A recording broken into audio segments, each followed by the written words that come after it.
کہ آیت بسم اللہ جو ہے وہ سورہ فاتحہ کا حصہ ہے یا نہیں.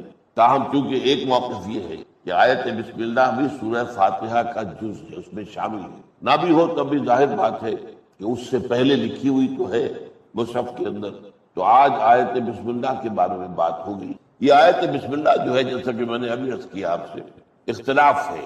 تمام جو صورتیں ہیں سوائے ایک کے، ان سے پہلے یہ آیت موجود ہے، بسم اللہ الرحمن الرحیم. البتہ ایک سورہ توبہ ہے جس سے پہلے یہ آیت نہیں لکھی. اس کی وجہ یہ ہے حضرت علی رضی اللہ تعالیٰ عنہ کے الفاظ میں کہ چونکہ سورہ توبہ جو ہے وہ تلوار ہاتھ میں لے کر نازل ہوئی. سورہ توبہ کے شروع میں جو اعلان ہے کہ مشرکین عرب سے اب کوئی معاہدہ نہ اللہ کا ہے نہ اللہ کے رسول کا ہے صلی اللہ علیہ وسلم. اب ان کو صرف 4 ماہ کی مہلت ہے. اس عرصے میں یہ اگر ایمان لے آئے تو ان کی جان بخشی ہو جائے گی، ورنہ انہیں قتل کر دیا. یہ بات ذرا چونکہ کڑوی ہے. اگر جو آیات ہیں سورہ توبہ کی انہیں ان کی فیس ویلیو پر دیا جائے تو اعتراض وارد ہوتا ہے. اس کا تو مطلب یہ ہے کہ اسلام جو ہے بالجبر پھیلایا گیا ہے، تلوار کے زور سے اور موت کی دھمکی کے ساتھ. لیکن یہ جان لینا چاہیے کہ اصل میں یہ عام نہیں ہے. یہ حکم یہ خاص ہے بنی اسماعیل کے. وہ عرب جو حضرت اسماعیل کی اولاد تھے، انہی میں سے حضور بھی تھے. لہذا ان پر گویا کہ حضور کی بعثت کے ذریعے آخری درجے میں اتمام حجت ہو گیا. اب اگر وہ ایمان نہیں لائیں گے تو اللہ تعالیٰ کا جو مستقل قانون ہے کہ جس قوم کی طرف اللہ رسول بھیج دیتا تھا اگر وہ قوم انکار کرتی تھی تو ہلاک کر دیا. جیسے آپ کو معلوم ہے قوم نوح ساری کی ساری غرق کر دی گئی. قوم ہود، قوم عاد جس کا نام ہے، برباد کر دی گئی، تباہ کر دی. قوم صالح جس کا نام سمود ہے وہ بھی اسی طرح ہلاک کیے گئے. قوم شعیب جس کا نام مدین ہے وہ بھی ہلاک کیے گئے. آل فرعون وہ بھی غرق کیے گئے. اسی طرح سے در حقیقت یہ حکم اب ان لوگوں کے لیے جن میں سے حضور تھے اور جن کی طرف حضور کی اصل بعثت تھی. هو الذی بعث فی الامیین رسولا منہم، وہی ہے اللہ جس نے بھیجا ہے ان امیین میں سے ایک رسول. انہی میں سے، یہ کوئی باہر سے آیا ہوا نہیں ہے، اجنبی نہیں ہے، انہی میں سے. لہذا ان پر اتمام حجت آخری درجے میں ہو چکی. اب اگر وہ ایمان نہیں لائیں گے تو وہ مستوجب قتل. یہ مہلت دی گئی 4 مہینے کی. اگرچہ یہ آیت جو ہے بہت ہی خوفناک لگتی ہے اپنی جگہ پر. یہ مضمون واقعہ کیا ہے؟ سب اہل عرب ایمان لے آئے. کچھ لوگ پھر عرب چھوڑ کر چلے گئے، انہوں نے ہجرت کی. لیکن یہ کہ کچھ لوگ جو ہیں وہ صرف کچھ لوگ تھے، اکثر جو ایمان لے آئے. اس طریقے سے کسی ایک شخص کا قتل بھی اس آیت کے مطابق نہیں، نوبت نہیں آئی. یہ صرف ایک دھمکی. بہرحال یہ حکم چونکہ بہت سخت حکم ہے، لہذا حضرت علی کا فرمانا یہ ہے رضی اللہ تعالیٰ عنہ کہ چونکہ اس کے شروع میں اتنا سخت حکم آ رہا ہے تو یہ آیت جو ہے جس میں اللہ کے 2 اسماء آ رہے ہیں، الرحیم الرحمن، تو گویا کہ یہ آیت پھر مناسبت نہیں رکھتی اس مضمون کے ساتھ. رحمت والا پہلو نہیں ہے یہاں پر، عقوبت والا پہلو ہے، سختی والا پہلو ہے، سزا کا پہلو ہے. لہذا اس سے پہلے جو آیت بسم اللہ نہیں لکھی. باقی 113 صورتیں جو ہے قرآن مجید ان کے شروع میں یا ان سے پہلے کہہ لیجیے آیت درج. لیکن آیا یہ آیت ہر اس صورت کا جز شمار ہوگی؟ اس میں اختلاف ہے. ایک رائے یہ کہ نہیں، یہ کسی بھی صورت کے جز نہیں، سوائے وہ مقام جو میں نے ابھی آیات آپ کو سنائی ہے سورہ نمل میں، جس میں کہ واقعہ بیان ہو رہا ہے کہ وہ حضرت سلیمان علیہ السلام نے جو ایک خط لکھا تھا ملکہ سبا کا، اس میں یہ آیت وارد ہوئی. وہ میں نے آیت آپ کو سنائی ہے کہ ایک خط جو ہے حدود کے ذریعے سے، ایک پرندے کے ذریعے سے وہ خط جو ہے ملکہ کے خوابگاہ میں ڈال دیا. کوئی سفیر نہیں گیا تھا، کوئی انسان نہیں گیا تھا، نہ کوئی ڈاک کا نظام تھا. بہرحال اس نے وہ خط پڑھا، پھر اپنے دربار میں اس نے کہا قالت یا ایھا الملأ، اے سردارو، اے سرداران قوم، انی القی الی کتاب کریم، میرے پاس ڈال دیا گیا ہے لا کر ایک خط جو بہت ہی پرجلال خط ہے، بہت جلالت آمیز ہے. انہ من سلیمان، اور یہ خط سلیمان کی طرف سے ہے.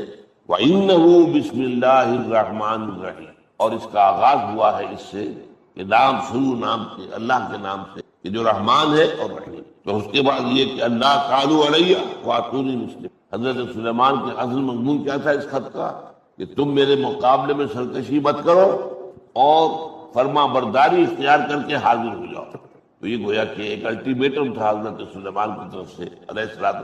بہرحال مشورہ ہوا، اس کے بعد وہ اور لمبی داستان ہو جائے گی. اس وقت جو ہے اس کا تعلق. تو یہ جو آیت ہے جیسا کہ میں نے عرض کیا، ایک رائے یہ ہے کہ ہر صورت کے ساتھ یہ جو ہے اس کا جز ہے، ایک یہ کہ نہیں قطع نہیں، یہ صرف بطور علامت لکھی گئی ہے، علامت کے طور پر کہ یہاں ایک صورت ختم ہو گئی دوسری شروع ہو۔ اب اس سے آپ سمجھ لیجئے کہ ایک بات اور حل ہو جاتی ہے کہ قرآن مجید کی کل آیات کی تعداد کے بارے میں اختلاف ہے۔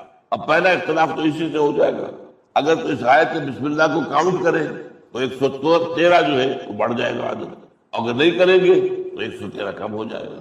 لیکن یہ کہ بہرحال یہ ایک علمی مسئلہ ہے جو قراء کے مابین ہے، جو ماہرین قراءت ہے قرآن مجید کے، ان کے مابین اختلاف ہے۔ لیکن یہ کہ بہرحال یہ قرآن مجید کی آیت تو ہے، اس لیے کہ سورہ نمل کے اندر موجود ہے وَإِنَّهُ من سلیمان وَإِنَّهُ بسم اللہ الرحمن الرحیم۔ اب آئیے اس پر ہم غور کرتے ہیں اس آیت کے اندر بسم اللہ الرحمن الرحیم، اس سے پہلے جو ہے ایک فعل امر محذوف مانا جاتا ہے، جو کہا جاتا ہے ایک خبر کے انداز میں کہ میں اشرع بسم اللہ الرحمن الرحیم، میں شروع کرتا ہوں اللہ کے نام سے جو رحمان الرحیم۔ چنانچہ یہ آپ کو معلوم ہے کہ یہ ہماری تہذیب کا ایک جز بن گیا ہے، کوئی بھی کام ہو، اچھا کام جو بھی کر رہے ہو تو بسم اللہ الرحمن الرحیم اس سے اس کا آغاز ہو۔ تو اس طریقے سے یہ گویا کہ ہماری تہذیب کی ایک نمایاں علامت بن گئی، جیسے کہ میں نے پچھلے جمعے میں کہا تھا کہ ماشاء اللہ انشاءاللہ یہ ساری چیزیں جو ہے ہماری تہذیب کا الحمدللہ سبحان اللہ یہ ہماری تہذیب کا جز ہے اور ہمارے ایمان کا یہ گویا کہ اظہار ہے، اس کا خلاصہ ہے۔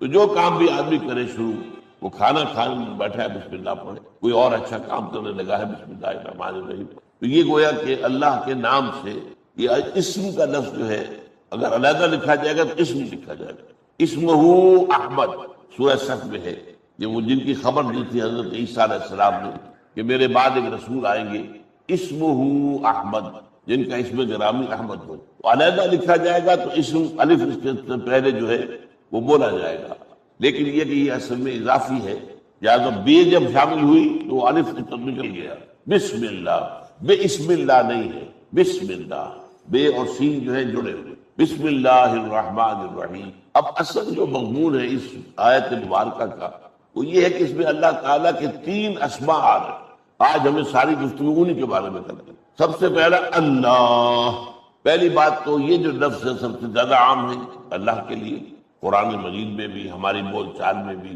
اس لیے ایک رائے یہ ہے کہ یہ اللہ تعالیٰ کا اسم ذات ہے، اللہ کا اسم ذات ہے، لیکن ایک رائے یہ ہے کہ اللہ کا اسم ذات کوئی نہیں ہے، اللہ کے تمام اسماء جو ہیں وہ صفاتی ہیں، جیسے رحیم رحم کرنے والا، یہ نکرہ ہے، اس کے آخر میں تنوین آ رہی، رحیم الرحیم، یہ نام ہو گیا اللہ کا، الف لام جب جس میں جڑ گیا تو اب خاص ہو گیا اللہ تعالیٰ کے لیے، الرحیم رحمان، لیکن یہ کہ الرحمن اسی طریقے سے ہر معاملہ، العزیز عزیز عزیز ذو انتقام، اللہ تعالیٰ بہت زبردست ہے، انتقام لینے والا ہے، تو عزیز یہ صفت ہے، العزیز یہ اللہ کا نام۔ تو تمام اللہ کے اسماء جو ہے سوا اس ایک کے جس میں اختلاف ہے، لیکن میں عرض کر رہا ہوں کہ اس میں بھی ایک رائے یہ ہے، نحویین کی رائے یہی ہے کہ یہ بھی صفاتی نام ہے اللہ کا، الہ پر الف لام داخل ہوا ہے اور ایک الف یہاں پر محذوف ہو گیا،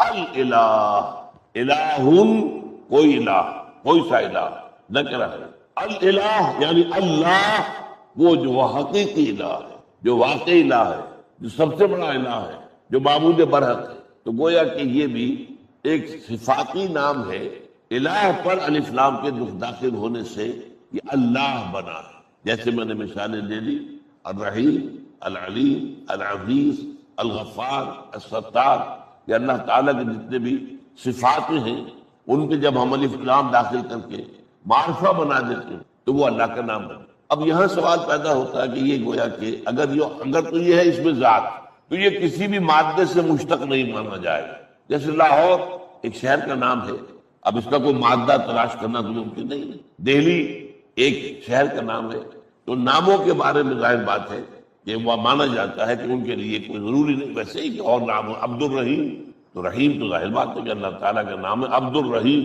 اور الرحیم کا بندہ تو وہ تو ایک صفاتی نام ہے اللہ کا، لیکن یہ ہے کہ یہ جو الہ یہاں پر اس پر الالہ کا جب بنا ہے تو اس کا مادہ جو ہے اس کے بارے میں بہت سی آرا، اور یہ میں سمجھتا ہوں کہ واقعتاً یہی نام اس لائق ہے کہ اس کے بارے میں یہ سمجھا جائے، گمان کیا جائے کہ اللہ کا اس میں ذات ہے، اور صوفیاء کرام کی رائے ہمارے ہاں یہی ہے کہ یہ اللہ کا اسم ذات ہے۔ اگرچہ نحویین جو ہیں ہمارے ہاں جو گرامر کے ماہر ہیں وہ یہ کہتے ہیں کہ نہیں، یہ بھی اسی طریقے سے جیسے رحیم سے الرحیم بن گیا ہے، اسی طرح الہ سے الالہ یعنی اللہ بن گیا۔ لیکن اب اس الہ کا مفہوم کیا کیا ہے؟ میں چند آپ کو گنواتا ہوں چیزیں، اس قدر جامع ہے یہ مادہ، اس میں جو مضامین نکلتے ہیں۔ الہ تحیرا، تحیرا متحیر ہو گیا، الہ کے معنی یہ ہے متحیر ہو جانا۔ اسی طریقے سے الہ تو الہ فلان، اس کی کیا معنی ہے؟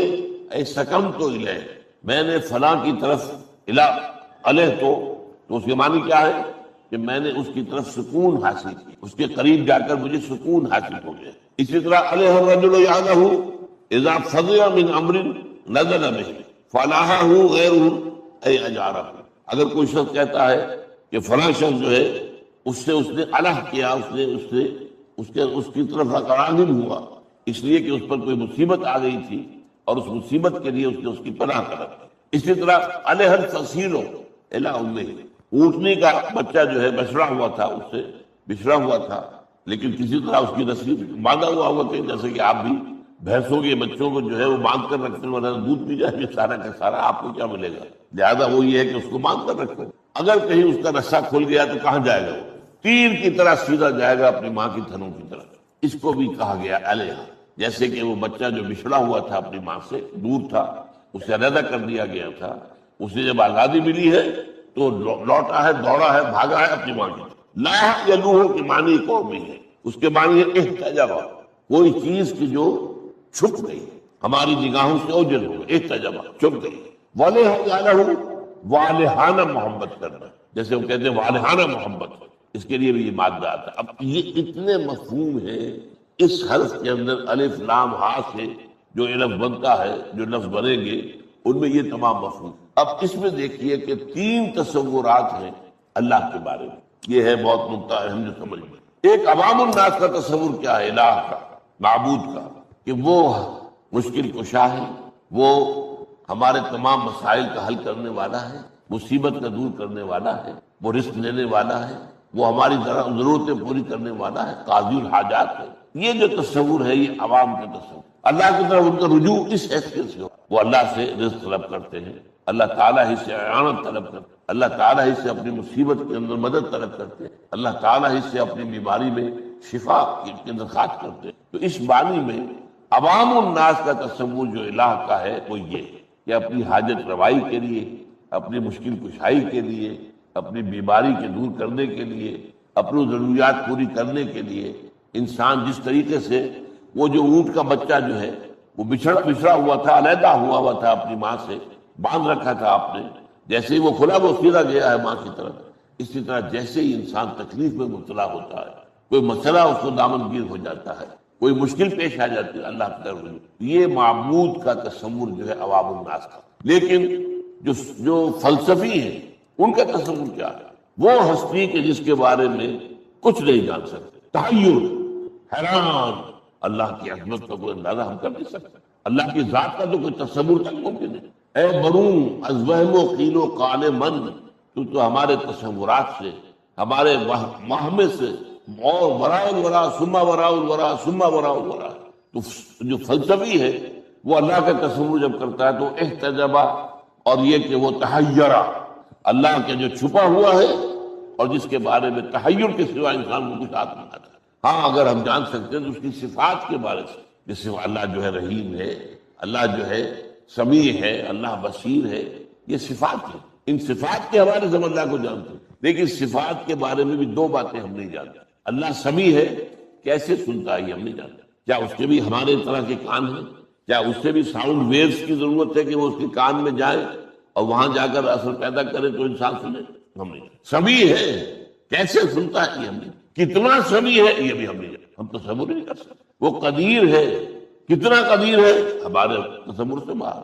ظاہر بات ہے کہ ہمارا عقل، ہماری سوچ یہ تو اس طرح ہے جیسے کہ ایک جو سنار کی ترازو ہوتی ہے، وہ ماشے اور تولے تو تول سکتی ہے، ٹنوں سریا تو نہیں تول سکتی۔ تو ظاہر بات ہے کہ اللہ تعالیٰ کی صفات کا بھی ہم صرف یہ جانتے ہیں کہ وہ سمیع ہے، بصیر ہے، قدیر ہے، یہ سب جانتے، لیکن کیسے سنتا ہے، کیسے دیکھتا ہے، کیسے اس کا وجود کیسا ہے، وہ ہر جگہ موجود ہے، کیسے موجود ہے؟ ہوا معکم اینما کنتم، وہ تمہارے ساتھ ہی ہوتا ہے جہاں کہیں بھی تم ہو، کیسے، کس معنی میں ہے؟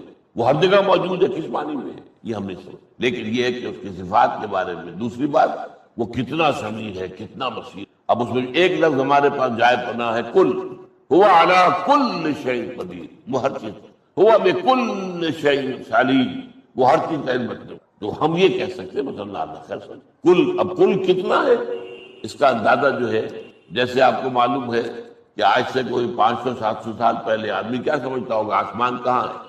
یہ کوئی چھت ہے، شاید 2-4 میل اوپر ہو گیا آسمان ہمارے زمین سے، بس اور کیا۔ آج ہمیں معلوم ہے کہ آسمان جو ہے اس کی جو پہنائیاں ہیں اس کا تو اندازہ ہی ممکن نہیں۔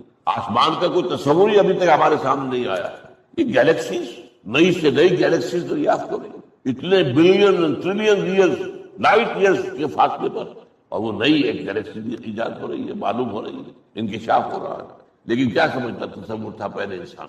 تو بس اسی طریقے سے میں کہا کرتا ہوں، مثال کے طور پر یہ بات کہ اللہ بارش برساتا ہے، کیسے برساتا ہے؟ آج سے 400-500 سال پہلے اگر کسی بیچارے دیہاتی کا تصور یہ ہو کہ جیسے کوئی ماشکی جو ہے وہ مشق سے چھڑکاؤ کرتا ہے، ایسے ہی اللہ تعالیٰ کی شاید کو بہت بڑی مشق ہے اور اس مشق کے ذریعے سے چھڑکاؤ کرتا ہے، اگر یہ بھی اس کا تصور ہے اللہ کر رہا تو اس کے ایمان میں کوئی خلل نہیں ہے، اس لیے کہ اس نے یہ تو مان لینا اللہ کر رہا، کسی دیوی کی طرف یا دیوتا کی طرف منسوب نہیں کر رہا، اللہ کر رہا۔ تو اس معنی میں اس کا جو صحیح ہے توحید قائم ہے۔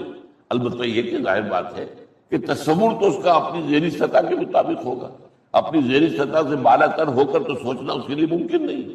تو آج ہمیں معلوم ہے کہ بارش کیسے برساتا ہے اللہ، کہ سمندروں سے پانی بخارات بن کر اوپر اٹھتا ہے، اوپر جا کر بادل بن جاتے ہیں، پھر ہوائیں ہیں، ہوائیں جو ہے ان کو لے کر دور دراز جگہ پر جاتی ہیں، پھر بارش برستی ہے۔ اب یہ لیکن ہم کیا کہیں گے، یہ سارا نظام اللہ کا قائم کردہ ہے اور اللہ کے حکم کے تحت چل رہا ہے، لہٰذا اللہ بارش پڑتا ہے۔ گویا کہ یہ سارا کا سارا میکینزم ہے، اب یہ انڈرسٹوڈ ہے کہ یہ سارا نظام اللہ نے بنایا ہے اور اللہ ہی اس کو چلا رہا ہے، اور جب چاہے گا اس کے خلاف بھی کر سکتا، اچانک بھی بغیر کسی اس کے کہ کوئی بخارات سمندر سے اٹھے اور ہوائیں لے کر آئیں، جہاں چاہے اللہ پانی برسا ہے، اس کا اختیار مطلق ہے۔ لیکن یہ کہ اس نے جو نظام اس دنیا میں بنایا ہے، اب ہم نے سائنس کے ذریعے سے اس نظام کا مطالعہ کیا ہے۔ یہ سائنس نے یہ سارے گوشے جو ہیں انسان، یہ اللہ تعالیٰ کے افعال کے جو مختلف پہلو ہیں، ان میں سے کچھ پورے تو ابھی نہیں، لیکن کچھ نہ کچھ تو ہم پر واضح ہو گیا ہے۔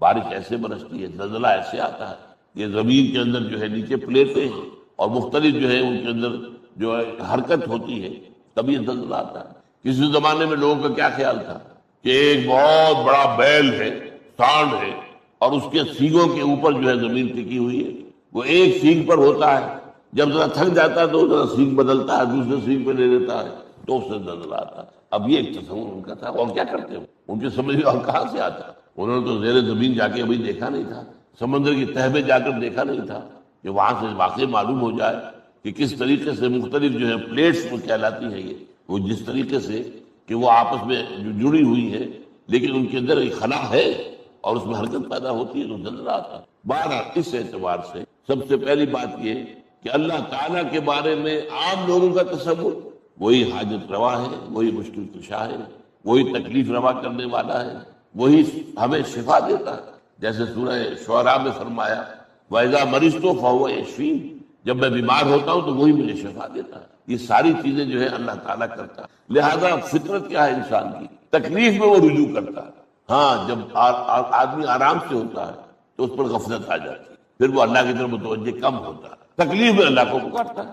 یہ قرآن مجید میں بار بار آیا ہے کہ دیکھو جب تم سمندر میں ہوتے ہو اور اگر ٹھیک ٹھیک کشتی چل رہی ہے تو ٹھیک ہے، تم بھی مطمئن ہو، جب طوفان آتا ہے تو پھر تم اللہ کو پکارتے چیختے ہو، اے اللہ ہم تیری ہی بندگی کریں گے، ہمیں اس مصیبت سے نجات دے دے، تو معلوم ہوا تمہارے دل کے اندر تو اللہ ہی ہے، وقت کے اوپر تم نے اسی کو پکارا۔ اور یہی اصل میں واقعہ بیان ہوتا ہے ابو جہل کے بیٹے کے ایمان لانے کا۔ حضرت اکرمہ رضی اللہ تعالیٰ ابو جہل کے بیٹے تھے اور تھے وہ بھی سخت مزاج۔ ابو جہل کا بیٹا وہ تو آپ کو معلوم ہے کہ پتا پر پوت اور پتی پر گھوڑا، بہت نہیں تو تھوڑا تھوڑا، تو جیسا پتا تھا ابو جہل سخت ترین انسان، ایسے وہ بھی تھے۔ لیکن وہ جو میں آج شروع میں بیان کر چکا ہوں، جب سورہ توبہ کی آیات آ گئی کہ اب یا تو 4 مہینے کے اندر اندر ایمان لے آؤ یا قتل عام ہو جائے گا تمہارا، تو یہ بھی ان میں سے شامل تھا، یا شامل تھے کہوں گا اس لیے کہ بعد میں تو وہ ایمان لے آئے اور صحابی ہیں، اور مسیلمہ کذاب کے خلاف جو ہے جنگ کرتے ہوئے شہید ہوئے اور بہت ہی بہادری کے ساتھ جہاد کیا انہوں نے بعد میں اللہ کی راہ میں. تو وہ جو ہے ان کی گردن اکڑی ہوئی تھی کہ میں اس وجہ سے تو ایمان نہیں لاؤں گا محمد صلی اللہ علیہ وسلم، ٹھیک ہے میں ملک چھوڑ کر جا رہا ہوں. تو کبھی صحابہ کرام گئے تھے حبشہ کی طرف ہجرت کر کے، اب یہ جا رہا تھا. اب سمندر بحر قلزم درمیان میں ہے، کشتی میں تھا، کشتی پر طوفان جب آ گیا اس نے دیکھا کہ کشتی میں جتنے لوگ بیٹھ رہے اللہ کو پکار رہے، کسی نے حبل کو نہیں پکارا، لات کو نہیں پکارا، منات کو نہیں پکارا، نے کہا بھائی یہی بات تو محمد کہتے ہیں صلی اللہ علیہ وسلم. یہ تو معلوم ہے کہ ہماری فطرت میں صرف اللہ ہے. یہ لات اور عزا اور منات اور یہ سب کے سب ہم نے گھڑ لی، ہماری فطرت سے کوئی تعلق نہیں. لہذا ایمان واپس آ کر یہ بھی کہا جاتا ہے کہ ان کی اہلیہ ایمان لے آئی تھی تو وہ جا کر لے کر آئی ہے. واللہ عالم یہ لیکن یہ واقعہ جو ہے بے نزدیک زیادہ جو ہے قابل اعتماد ہے، واپس آ کر ایمان لائے. تو اسی طریقے سے یہ کہ فطرت کے اندر اللہ ہے، تکلیف میں مصیبت میں. البتہ یہ کہ جب ذرا راحت ہے، آسائشیں ہیں، پیسے کی ریل پیل ہے، تب اللہ تعالیٰ یاد نہیں رہتا. اکثر و بیشتر لوگ پھر وہ بھول جاتا ہے اللہ، اس کی طرف توجہ پھر اتنی نہیں ہے. کسی کو اصل میں کہا گیا ہے، حضور نے فرمایا ما قل وکفا خیر مما کثر وعلا. اگر تمہیں پاس رزق کم دیا جا رہا ہو لیکن کفایت کر جائے، کسی کے آگے ہاتھ پھیلانا نہ پڑے، یہ اس سے بہتر ہے کہ تمہیں بہت زیادہ دے دیا جائے اور اس کے سے تم غافل ہو جائے. غافل ہو گئے وہ تو تمہاری آخرت برباد ہو جائے گی، پھر تو ابدی زندگی خراب ہو جائے گی. یہاں تنگی میں گزارا ہو گیا، ناپ کھول کر اللہ نے دیا رزق، تنگی میں بھی گزارا ہو گیا، زندگی گزر جائے گی. لیکن اگر غفلت ہو گئی تو بظاہر بات ہے کہ پھر تو آخرت برباد ہو جائے. تو ما قل و کفا، کفا ضرور کہا، کفایت کر جائے. انسان کی جو بھی ضرورت ہے وہ پوری ہو جائے، ہو کم لیکن یہ کہ اس سے ضرورت پوری ہو جائے، یہ اس سے بہتر ہے کہ بہت ہو، محتاط ہو اور غفلت نہ ہو. بہرحال ایک تصور عوام کا اللہ، ایک تصور جو فلاسفہ کا ہے کہ ہم کچھ نہیں جانتے. اللہ تعالیٰ کے بارے میں ہمیں معلوم ہو گیا، معلوم ہم شد کہ ہی معلوم ہو شد، کہ ہمیں معلوم ہو گیا ہے کہ اللہ کے بارے میں ہم کچھ نہیں جانتے. اس کے صفات جانتے، ذات کے بارے میں تو سوال ہی پیدا نہیں ہوتا. ہمیں روکا بھی گیا ہے. حضور نے فرمایا صلی اللہ علیہ وسلم تفکروا فی آیات اللہ ولا تفکروا فی ذات اللہ. اللہ کی ذات کے بارے میں کبھی کھود خرید نہ کرنا، اللہ تعالیٰ کی ذات کے بارے میں غور و فکر نہ کرنا، اس کی صفات اور اس کی جو قدرتیں ہیں، جو نشانیاں تمہیں نظر آ رہی ان کے بارے میں غور و فکر، ذات کے بارے میں. بلکہ یہ کہ بہت پیارا ہے، حضرت ابو بکر صدیق رضی اللہ تعالیٰ عنہ نے ایک مصرع کہا، کہہ لیجیے شعر نہیں، العجز عن درک الذات ادراک، اللہ تعالیٰ کی ذات سے ادراک سے عاجز ہو جانا ہی ادراک ہے. ہم یہی جان سکتے ہیں کہ ہم نہیں جان سکتے، بس. العجز عن درک الذات ادراک، ہمارا ادراک اللہ کے بارے میں اتنا ہی ہو سکتا ہے کہ ہم اس کا ادراک نہیں کر سکتے. اپنا عجز مان لے، تسلیم کر لے کہ اللہ تعالیٰ کی ذات کے بارے میں ہم کچھ نہیں جانتے. اس پر حضرت علی نے گرا لگائی ہے، والبحث عن کنہ الذات اشراک. اور اگر اللہ کی ذات کی کن، اس کی اصل حقیقت کو اس کے بارے میں بحث کرو گے شرک میں مبتلا ہو جاؤ. کیونکہ تم ذات کا تصور جو بھی کرو گے وہ تمہارے اپنے ذہن کی پیداوار ہوگا. یہ تم نے کوئی اور خدا گھڑ لیا اپنے ذہن کے اندر، اصل خدا کی جو حقیقت ہے اس کی ذات کا ادراک ممکن ہی نہیں. تو اگر کوئی تصور بھی بنایا ہے تو یہ تصور تمہارے اپنے ذہن کی تخلیق ہے. یہ گویا کہ تم نے ایک اور خدا تصنیف کر دیا ہے جس کو تم پوج رہے ہو. تو گویا کہ والبحث ہو عن کنہ الذات اشراک، یہ شرک کی طرح لے جانے والی چیز. اچھا اب تیسری چیز میں نے ولا الہ کے بارے میں عرض کیا، والہانہ محبت. یہ ہے صوفیہ کا تمور اللہ. صوفیہ کے نزدیک محبت اللہ کی شدید ترین یہ ہے کہ جو اصل مقصود ہے. اور یہ قرآن میں ویسے تو یہ کہ ہمارے ہاں مختلف لوگوں نے مختلف چیزوں کو ذرا زیادہ اہمیت دے دی ہے اور اس میں آپس میں اختلاف شروع ہو گیا. حضور کی ذات نور ہے یا بشر ہے؟ بھائی بشر بھی ہے، نور بھی ہے. تم صرف نور کہو گے بشر نہیں ہے تو بھی غلط ہے، یہ نفی ہو جائے گی قرآن کی. قل انما انا بشر مثلکم، میں تمہاری طرح کا انسان ہوں.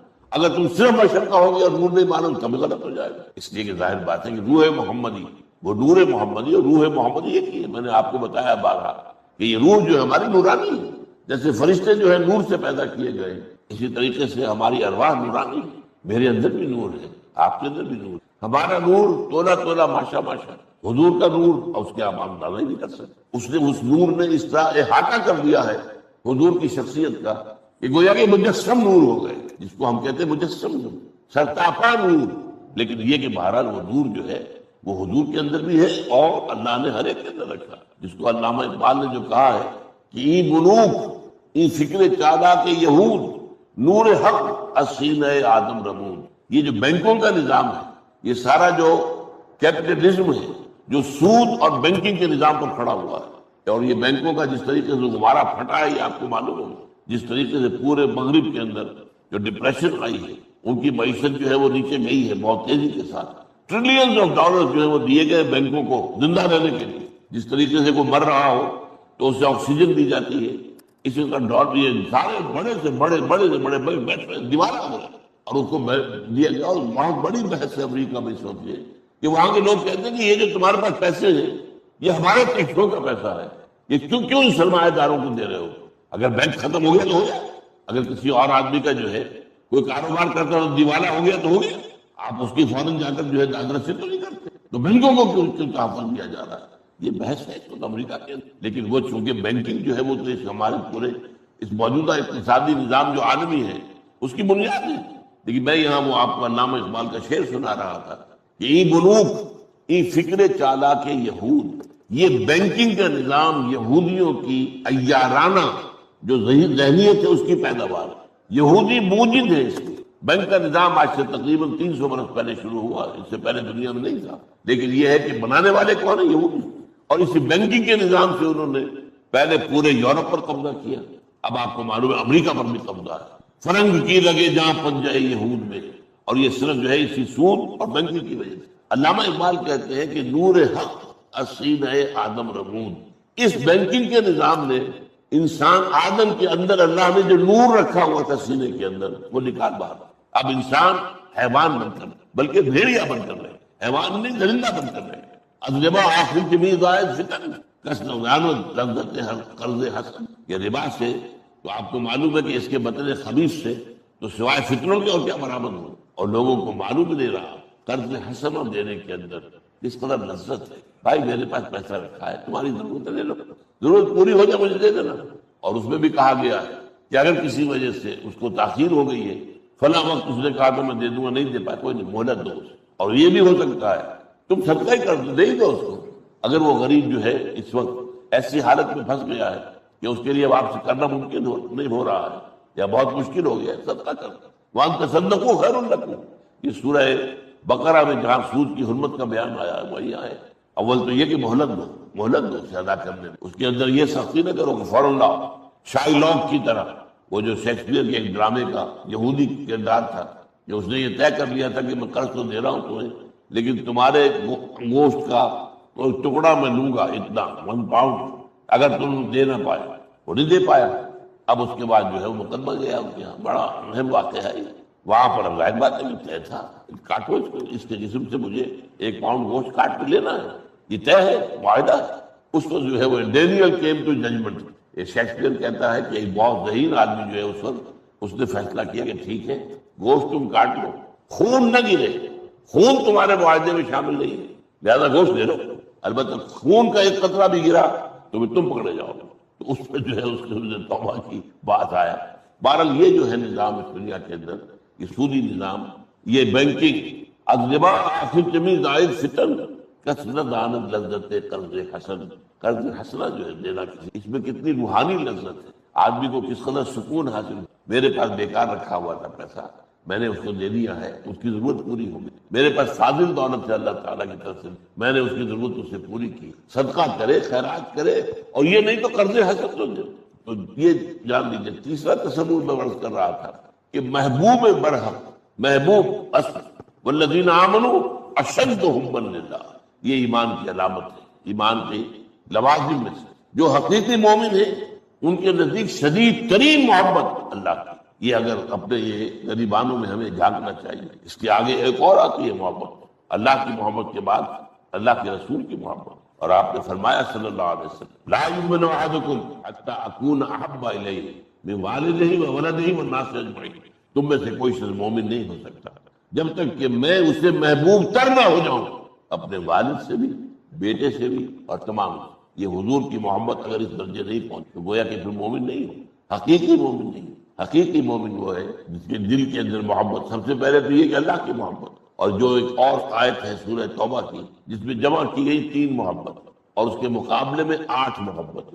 قل ان کان آباؤکم وابناؤکم واخوانکم وازواجکم وعشیرتکم واموال اقترفتموها وتجارت تخشون کسادها ومساکن ترضونها۔ اے نبی سے کہہ دیجئے یہ 8 محبتیں ذرا اپنی جو ہے وہ ایک پڑھنے میں ڈال دو۔ باپ کی محبت، بیٹوں کی محبت، بیویوں کی محبت، بھائیوں کی محبت، رشتہ داروں کی محبت، مال کی محبت جو بڑی مشکل سے محنت کر کے جمع کیا ہے، اس تجارت کی اور کاروبار کی محبت جس کے اندر تم ڈرتے رہتے ہو کہ کساد بازاری نہ آ جائے، بندہ نہ ہو، اور وہ محل جو تم نے بنائے ہیں، عالی شان کوٹھیاں بنائی ہیں، جو تمہیں بہت محبوب ہے، ان 8 چیزوں کی محبت ایک پڑھنے میں ڈالو۔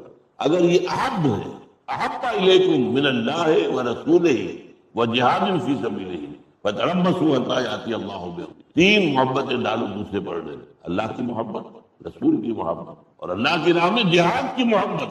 اب دیکھو کون سا پڑھنا بھاری، اگر وہ 8 والا بھاری ہو گیا دفع ہو جاؤ، فتربصوا جہاد بڑھواؤ یہاں تک کہ اللہ اپنا فیصلہ دفع ہو۔ لیکن یہ 3 محبتیں اگر ان 8 پر حاوی ہیں تو پھر تمہارے لیے اللہ تعالیٰ کی سے بشارت ہے، پھر تمہارے لیے جنت کی خوشخبری ہے، پھر روح و ریحان و جنت النعیم۔ تو یہ تصور ہے اللہ تعالیٰ کے بارے میں، اور یہ اتنا جامع لفظ ہے، لفظ اللہ کے اندر یہ سارے تصورات جواب ہیں۔ تو حقیقت میں اگر اللہ کا کوئی اسم ذات ہو سکتا ہے تو وہ یہی ہے، اگرچہ قول یہی ہے، اور زیادہ میرے نزدیک مضمونی قول یہی ہے کہ یہ بھی اصل میں صفاتی نام ہے اللہ کا، کہ الہن سے الالہ، اور اس میں سے ایک الف گر گیا ہے تو اللہ بن گیا۔ یہ اللہ جو ہے یہ اللہ تعالیٰ کا صفاتی نام ہے الہ سے، اور یہ 3 مفہوم اس کے ہیں اللہ کے بارے میں معبود ہونے کے۔ البتہ ایک جو چوتھا مفہوم آتا ہے یہ تو ہے اللہ کے تصور کے بارے میں۔ چوتھی چیز کیا آئے گی، اس کا تقاضا، وہ ہے عبادت، اس کی بندگی، ہمہ تن بندگی، ہمہ وجوہ بندگی،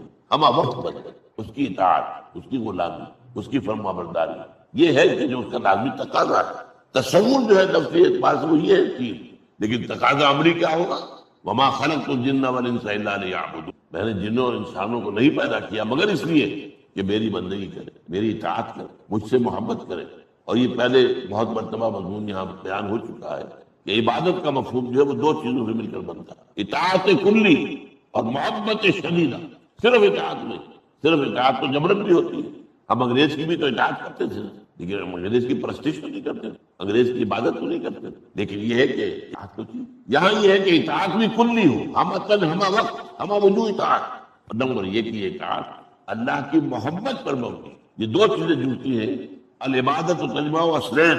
امام ابن تیمیہ اور حافظ ابن قیم رحمہ اللہ نے بہت خوبصورت انداز میں کہا ہے کہ عبادت 2 چیزوں کو جمع کر کے ہوتی، غایت الحب وغایت الذل والخضوع، انتہا درجے کی محبت اللہ کی اور انتہا درجے میں اس کے سامنے بچھ جانا، مطیع ہو جانا، اس کے سامنے سرنڈر کرنا۔ تو یہ ہے عبادت، یہ ہے تقاضا اس کی الوہیت کا، کہ ہم جب یہ 3 چیزیں تصورات میں اور یہ اس کے تقاضا۔ اب اس کے بعد جو 2 اسماء آئے ہیں آیت بسم اللہ میں، اور وہ سورہ فاتحہ میں بھی آئیں گے، الرحمن الرحیم، دونوں کا مادہ رحم، رحمت سے، اور یہ واحد 2 اسماء ہیں جو ایک ہی مادے سے۔ اور ظاہر بات ہے کہ عام طور پر سمیع السمیع ایک ہی ہے نا، بصیر البصیر ایک ہی ہے، یہ ساری چیزیں جو ہے، لیکن یہاں رحمت سے 2 معنی دی۔ ان کے معنی میں پھر لوگوں میں اپنی اپنی سوچ کے مطابق اختلاف ہوا، کیا فرق ہے؟ رحمان رحیم، رحمان جو ہے یہ فعلان کے وزن پر ہے، اور اس کا خاصہ یہ عربی زبان میں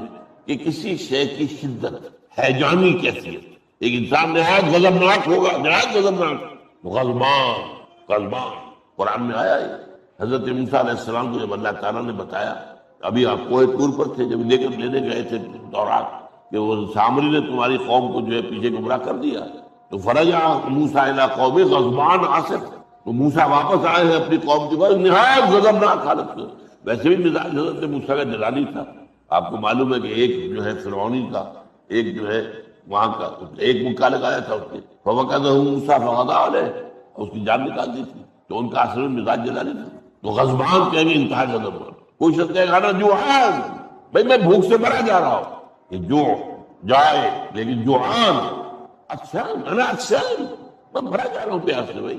تو یہ جو اس وزن پر آتے ہیں، اسی لیے حیجان طوفانی کیفیت، حیجان وزن تو وہی ہے نا. تو رحمان میں اللہ تعالیٰ کی رحمت کی وہ شان سامنے آتی ہے جیسے ٹھاٹھے مارتا ہوا سمندر، جیسے سمندر میں طوفان آئے، طوفان اسی وزن پر ہے جو طوفانی کیفیت. تو اللہ کی رحمت کی طوفانی کیفیت، جوش انتہائی، اللہ تعالیٰ کی رحمت کا جوش. اور رحیم جو ہے یہ فعیل کے وزن پر. فعیل کہتے ہیں صفت مشبہ، کوئی چیز کسی ہستی میں کوئی وصف دائم ہو، مسلسل ہو، مسلسل فعیل. علیم وہ شخص جس کے اندر علم ہے اور پائیدار علم. تو یہ فعیل کے وزن پر جو آتا ہے. حسین جس کے اندر حسن جو ہے پائیدار ہے، مسلسل ہے اور رہنے والا ہے. اسی طریقے سے رحیم جس کی رحمت میں تسلسل ہے. تو یہ دو کیفیات ہیں رحمت خدا بندی. ایک میں ٹھاٹے مارتے ہوئے سمندر کا نقشہ سامنے آ، اور ایک میں جیسے ایک دریا چل رہا ہے، اس میں وہ جوش و خروش نہیں ہوتا، وہ چل رہا ہے خاموشی کے ساتھ، بہ رہا ہے مسلسل تسلسل کے ساتھ. اب یہی دریا جو ہے آپ کو معلوم ہے، دریا سندھ کو دیکھیے. اب جو چھوٹے چھوٹے دریاؤں سے مل کر یہ دریا بنتے ہیں وہ پہاڑی نالے ہوتے ہیں. پہاڑی نالوں کو کہیں پہاڑی جگہ پر دیکھیے کیا طوفان ہوتا ہے، لہریں کس طرح چل رہی ہوتی ہیں طوفانی، کس طرح پتھر ان میں بہ رہے ہوتے ہیں. دریا سوات کو جا کر دیکھیے، کالام پر جا کر منظر دیکھیے، آپ جا کر جو ہے اور مختلف جگہوں پر جا کر دیکھیے. تو وہ جو ہے وہاں پاٹ چھوٹا ہوتا ہے لیکن گہرائی زیادہ ہوتی ہے اور جوش و خروش ہوتا ہے. لیکن آ گیا جب میدان کے اندر، اب پاٹ چوڑا ہو جائے گا، گہرائی اتنی نہیں ہوگی اور سکون کی طرح دریا پہ. اب ان دو کیفیات کو یوں سمجھیے کہ اللہ تعالیٰ کی رحمت کی یہ دونوں شانیں ہیں اور بیک وقت ہے. یہ آپ نوٹ کیجیے، قرآن مجید میں جب اللہ تعالیٰ کے اسماء اور صفات کا ذکر آتا ہے درمیان میں واو نہیں آئے گا، حرف عطف نہیں آئے گا. ایک ہی استثناء ہے اس میں اور سورہ حدید میں هو الاول والآخر والظاہر والباطن، واو آ رہا ہے. لیکن آپ کو معلوم ہے سورہ حشر کے اندر 8 نام ہیں، الملک القدوس السلام المومن المہیمن العزیز الجبار المتکبر. واو نہیں ہے. اس کی وجہ کیا ہے؟ اللہ کی ساری صفات اس کی ذات میں بیک وقت موجود. واو سے جو ہے وہ اس کے اندر جو ہے مغایرت پیدا ہوتی ہے، یہ اور یہ اور ہے، یہ اور ہے. نہیں، اللہ کی صفات جملہ صفات اس کی ذات المبارکہ کے اندر بیک وقت موجود ہے. وہ بیک وقت رحمان بھی ہے اور بیک وقت رحیم بھی ہے. اس رحمان اور رحیم کے فرق کو میں ایک مثال سے واضح کیا کرتا ہوں کہ فرض کیجئے کسی جگہ پر آپ بھی جا رہے تھے گاڑی میں اپنے سے، اور آپ نے دیکھا کہ جو بس ہے اس کا ایکسیڈنٹ ہوا ہے، جتنے لوگ مر گئے. کوئی عورت ہے، اس کی لاش ہے، اس کے ساتھ اس کا دودھ پیتا بچہ چمٹا ہوتا. اب کسی کو پتہ نہیں ہے کس کا بیٹا ہے، کس کا بچہ ہے، یہ عورت. جو شخص بھی اس کو دیکھے گا اس منظر کو کہ ماں مر گئی ہے اور یہ بچہ چمٹا ہوا اس کی، تو اس کے دل میں محبت اور رحمت کا ایک طوفان آئے گا. جذبات، اگر انسان ہے وہ، اگر حیوان ہو تو بات اور ہر آدمی سوچے گا اب اس بچے کی کفالت میں اپنے ذمہ، اس کی ذمہ داری جو ہے تو پالنے پوسنے کی میں نے. یہ ہے وہ رحمت کا طوفان، رحمت کی حیجانی کیفیت. آپ اس بچے کو لے آئے اپنے گھر، کچھ عرصے کے بعد ہو سکتا ہے کہ آپ سوچیں میں نے خامخواہ یہ مصیبت اپنے سر مول لی، میرے تو اپنے پہلی ذمہ داریاں بہت تھیں. گویا کہ وہ رحمانیت آپ کی ختم ہو گئی، رحیمیت آپ میں نہیں ہے. ایک شے تو تھی، لیکن جہاں اللہ کی رحمت کیا ہے اس میں وہ حیجان بھی ہے، اس کے اندر طوفانی کیفیت بھی ہے، اور بیک وقت اس میں رحیمیت بھی، وہ مستقل بھی ہے، دائم بھی ہے، پائیدار بھی ہے، تسلسل کے ساتھ. اس لیے بعض مفسرین نے کہا ہے رحمان الدنیا و رحیم الآخرہ. اللہ کی صفت رحمانیت کا ظہور دنیا میں ہوتا ہے، یہ آرزش ہے، دنیا آرزش ہے. اللہ کی صفت رحمانیت کے دوپہر یہ کائنات پیدا ہوئی، لیکن اس کی تربیت، اس کی ربوبیت یہ اللہ کی صفت رحیمیت ہے.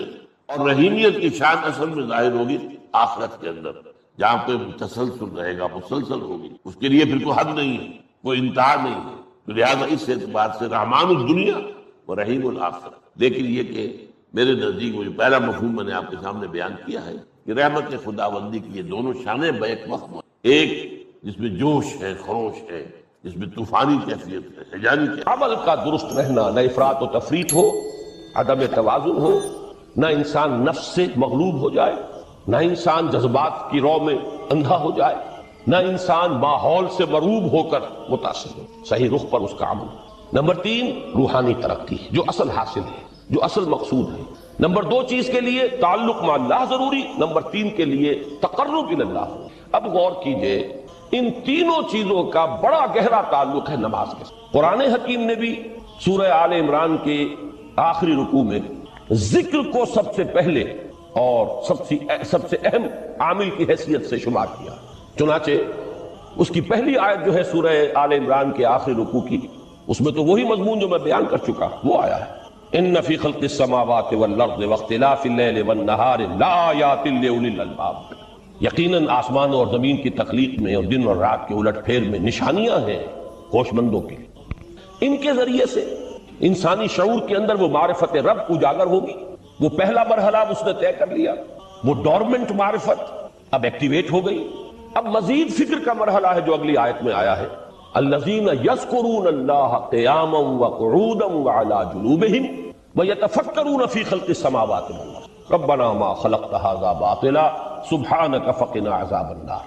یعنی تفکر جو ہے ویتفکرون فی خلق السماوات والارض، وہ تفکر کرتے ہیں، غور و فکر کرتے ہیں آسمان اور زمین کی تخلیق میں، لیکن اس تفکر کے ساتھ لازماً ذکر اور ذکر مدام، ذکر بھی وہ کہ جو مستقل ہو، ہر حالت میں ہو۔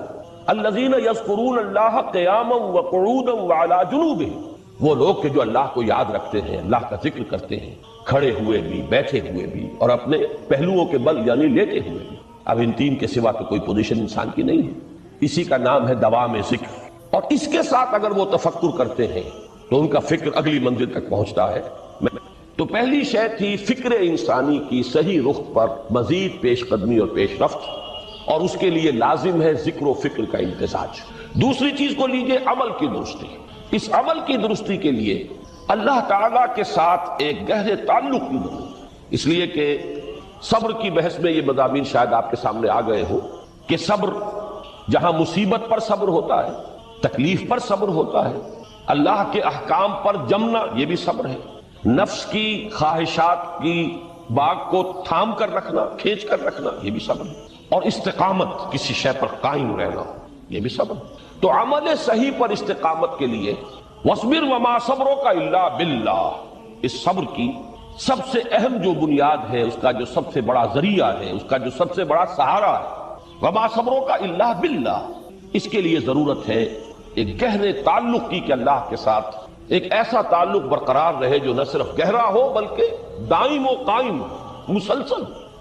ذرا ذہول ہوگا تعلق مع اللہ میں، ذرا کمی آئے گی، شیطان کا وار کاری ہو جائے گا۔ اسی کو حضور نے حدیث میں یوں تعبیر کیا ہے تمثیلاً کہ جو دل اللہ کی یاد سے غافل ہے اس پر، فارسی کا وہ مقولہ بھی ہے کہ خانہ خالی را دیو می گیرت، گھر خالی رہے تو جنات اس پر دیو جو ہے آ کر قبضہ جما لیتے ہیں۔ تو خانہ قلب جو ہے اگر یاد خدا بندی سے خالی ہو گیا تو شیطان ابلیس لعین اپنی تھوتنی ٹکا دیتا ہے۔ یہ لفظ آتا ہے سور کے منہ کے لیے تھوتنی، جس طرح اس کا نکلا ہوا سا منہ ہوتا ہے آگے، تو یہ لفظ استعمال کیا گیا کہ وہ اپنی تھوتنی انسان کے دل پر جما کر اور پھونکے مارنی شروع کر دیتا ہے۔ تو شیطان کو موقع ہی کب ملتا ہے جب انسان کے تعلق مع اللہ کے اندر کمی، وہ خانہ بالکل خالی ہو گیا ہو یا اتنا ضعیف ہو گیا ہو کہ کل عدم ہو جائے، گویا کہ نہیں۔ تیسری چیز کی طرف آئیے، روحانی ترقی۔ روحانی ترقی کے لیے میں ایک اصطلاح کے سامنے لا رہا ہوں، اس سے مراد کیا ہے؟ روحانی ترقی کے لیے ہماری دینی اصطلاح ہے تقرب الی اللہ، اللہ سے قریب تر ہوتے چلے جانا۔ اس پر میرا ایک کتابچہ بھی ہے، تقرب الی اللہ کے دو مدارج، دو درجے، جو در حقیقت ایک حدیث نبوی علیہ الصلوۃ والسلام ہی پر مبنی ہے کہ حضور نے ایک درجہ قرار دیا ہے تقرب بالفرائض، فرائض کے ذریعے سے انسان اللہ کا قرب حاصل کرے۔ ایک ہے تقرب بالنوافل، نوافل کے ذریعے سے اللہ کا قرب حاصل کرے۔ ان میں کیا نسبت و تناسب ہے، اہمیت کے اعتبار سے کون بڑھ کر ہے، بلندی کے اعتبار سے کون بڑھ کر ہے، یہ تمام مسائل میں نے اپنی اس تقریر میں بیان کیے تھے جو اس کتاب میں شائع ہوئی ہے۔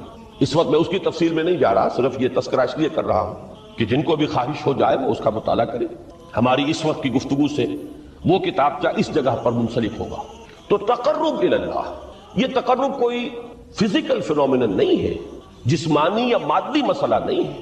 اللہ سے قرب یہ نہیں ہے کہ کوئی کروڑوں میل کا فاصلہ ہے، اب ہمیں کوئی رسی پر چڑھنا ہے اوپر بڑی محنت اور مشقت سے، فصل تو ہے ہی نہیں، فاصلہ ہے ہی نہیں، بعد ہے ہی نہیں۔ نحن اقرب الیہ من حبل الورید، ہم تو انسان سے اس کی شہرگ سے بھی زیادہ قریب، ہوا معکم اینما کنتم، وہ تو تمہارے ساتھ ہی ہوتا ہے جہاں کہیں بھی تم ہو، بس صرف یہ کہ تمہاری توجہ نہیں ہوتی، تم اور چیزوں میں مشغول و مصروف رہتے ہو، تم ہماری طرف دھیان ہی نہیں دیتے، تم ہماری طرف متوجہ ہی نہیں ہوتے۔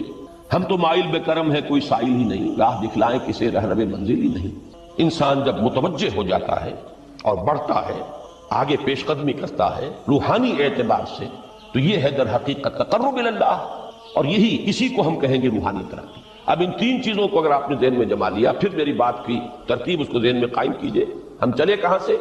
کہ دین کے ساتھ اصل مناسبت فلسفے کی نہیں، حکمت کی۔ نمبر 2، حکمت قرآنی کا پہلا اور اہم ترین اور بنیادی مسئلہ معرفت رب کا حصول ہے، اس کا نتیجہ شکر خدا، اس کا ذریعہ آیات آفاقی، آیات انفسی، اور سب سے بڑھ کر آیات قرآنیہ، جو الذکر، جو تذکرہ ہے، جو ذکرہ ہے۔ لیکن اس پہلے مرحلے کو اگر کوئی انسان بفضل ہی تعالی، اللہ کے فضل و کرم سے طے کر لے، اب اس کے سامنے تین مسئلے، فکر کی مزید پیش رفت، مزید پیش قدمی صحیح رخ پر، اس کے لیے ذکر اور فکر دونوں کا امتزاج لازمی۔ فقر قرآن اختلاط ذکر و فکر، الذین یذکرون اللہ قیاما وقعودا وعلی جنوبہم ویتفکرون فی خلق السماوات۔ دوسری شے عمل کا درست رہنا، نہ افراط و تفریط ہو، عدم توازن ہو، نہ انسان نفس سے مغلوب ہو جائے، نہ انسان جذبات کی رو میں اندھا ہو جائے، نہ انسان ماحول سے مرعوب ہو کر متاثر ہو، صحیح رخ پر اس کا عمل۔ نمبر 3، روحانی ترقی، جو اصل حاصل ہے، جو اصل مقصود ہے۔ نمبر 2 چیز کے لیے تعلق مع اللہ ضروری، نمبر 3 کے لیے تقرب الی اللہ۔ اب غور کیجئے، ان تینوں چیزوں کا بڑا گہرا تعلق ہے نماز کے ساتھ، ان تینوں کے لیے ستون کی حیثیت نماز کو۔ لہذا ایمان کے بعد یا معرفت رب کے بعد حکمت دین کا اہم ترین مسئلہ نماز، صلاۃ، اس لیے کہ ایک طرف یہ انسان کو اللہ کے ساتھ ایک گہرے تعلق کا ذریعہ فراہم کرتا، اپنے تمام مصروفیات میں سے، ان مشغولیتوں میں جن میں گم ہونے کا خدشہ ہوتا ہے، نکلو۔ 24 گھنٹے کے معمولات میں سے کم 5 مرتبہ تو لازماً نکلو، اور اپنے آپ کو ذرا، اپنے حواس کو بھی، اپنی باطنی کیفیات کو بھی ذرا تازہ کرو۔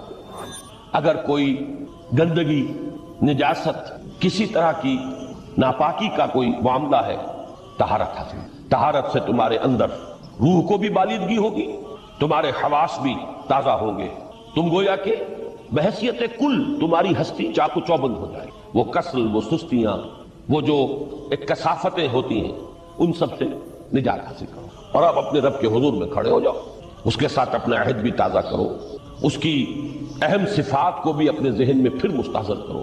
یہی وجہ ہے، دیکھیے میں نے جو آیات آپ کو شروع میں سنائی تھی، سورہ لقمان کی 2 آیتیں، پہلی آیت میں اس کا ترجمہ کر چکا، دوسری آیت وَلَقَدْ وَإِذْ قَالَ لُقْمَانُ لِابْنِهِ وَهُوَ يَعِظُهُ يَا بُنَيَّ لَا تُشْرِكْ بِاللَّهِ إِنَّ الشِّرْكَ لَظُلْمٌ عَظِيمٌ۔ اس کے بعد درمیان میں کچھ مضمون آ کر پھر وہ آیہ مبارکہ آئی، یا بنی اقم الصلاۃ وامر بالمعروف وانہی عن المنکر واصبر علی ما اصابک۔